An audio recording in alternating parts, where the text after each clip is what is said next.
तो जैसा कि पूरा शब्द है गायत्री परिवार, तो ये एक परिवार है और एक परिवार में अलग अलग विचारधाराओं के लोग एक साथ रहते हैं। तो यहाँ पर भी जैसे घर में भी हम एक परिवार में रहते हैं, माता पिता भाई बहन, तो वहाँ पर भी क्या है कि सदस्य तो कई होते हैं, इसका ये मतलब नहीं है कि सबकी सोच विचार एक ही हो। इसी तरीके से ये भी गायत्री परिवार है, लोग हैं, लोग आते हैं और वैसे तो विचारधारा एक ही होनी चाहिए, लेकिन कहीं ना कहीं कुछ अज्ञानता की भी कमी हमें लगती है, इसलिए लोग जुड़ते हैं और फिर थोड़ा दूर हो जाते हैं। इसमें सबसे बड़ा कारण है शायद वो बाहरी दिखावे के कारण जुड़ते होंगे, तो इसके पीछे उनको थोड़ा पढ़ना चाहिए। जब तक वो गुरुजी को नहीं समझेंगे, उनको नहीं पढ़ेंगे, जब तक उनकी सोच नहीं बदल सकती। गुरुजी एक सोच है, एक विचार है, उनको बिना पढ़े बिना समझे हम अपने आप में परिवर्तन नहीं ला सकते। केवल ये सोचा जाए कि उनका दीप यज्ञ हो जाएगा और उन्होंने इतनी बार हम गायत्री का जप कर लेंगे, मंत्र पढ़ लेंगे। लोग क्या है, लोग जुड़ते भी हैं, कुछ लोग एक स्वार्थ भी है उनका, कुछ ना कुछ वो चाहते हैं कि हम ऐसा कर लेंगे तो हमारा ये काम बन जाएगा।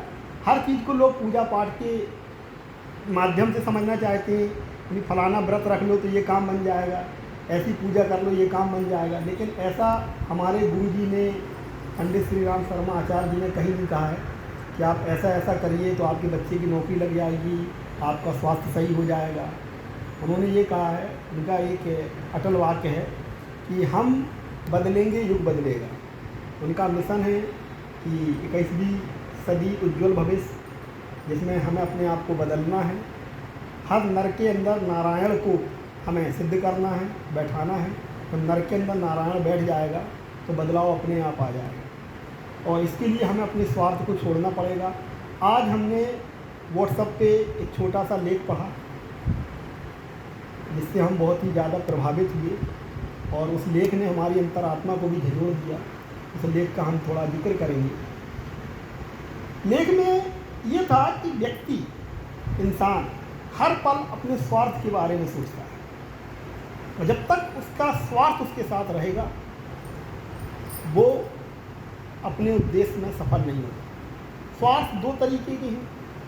कुछ लोग तत्काल प्रभाव से स्वार्थ चाहते हैं कि हमने ये काम किया, इसके बदले मुझे ये चीज़ मिले।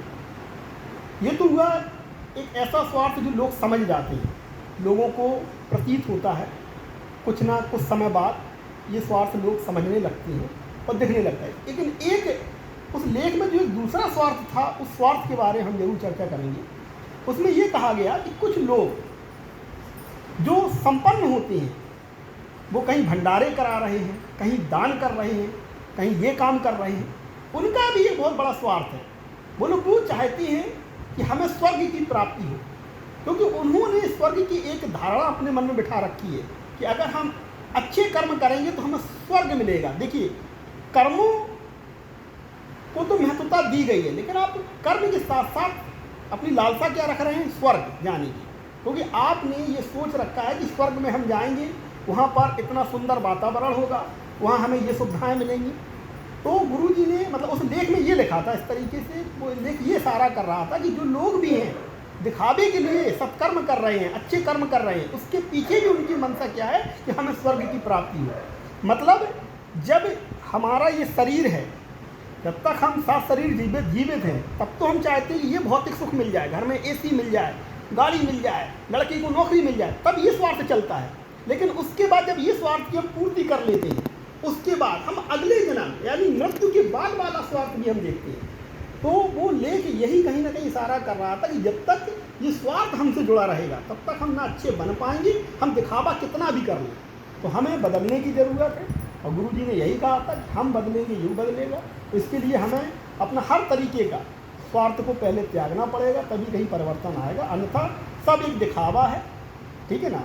और आप, हम या सभी लोग खूब दिखावा करें, होना कुछ नहीं, होना कुछ नहीं, ना शांति मिलेगी ना सुकून मिलेगा, केवल एक दिखावा है कि साहब हमने ये काम कर लिया, हमने ये करा दिया, ठीक है ना।